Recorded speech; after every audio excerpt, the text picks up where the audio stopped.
বাচ্চার পরীক্ষা, আমার রোগীরা হাসপাতালে, অথচ এরা আটকায় দিচ্ছে। এরা কি জানে রাজনীতির সংজ্ঞা কি? কেন রাজনীতি? হুট করে রাস্তায় নামলেই রাজনীতি হয়ে যায়। হুট করে রাস্তায় নামলেই রাজনীতি, হুট করে রাস্তায় নামলেই পলিটিক্স।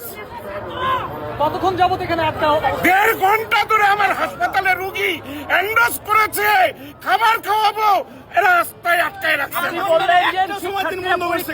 কাদের পরীক্ষা সেটি বলবেন? ঢাকা ইউনিভার্সিটির বহু শিক্ষার্থী হাঁটতেও পারে না, তাদেরকে আজকালকার বাচ্চারা তো হাঁটতে জানে না, তাদেরকে বাবা মা নিয়ে বিপদে পড়ে লাস্টে পিছন দিয়ে যায়, তারপরেও পারে না। ঢাকা ইউনিভার্সিটির বাচ্চাদের পরীক্ষা, আমাকে বলতেছে একটু স্পেস দেন। এটা কোন জীবন?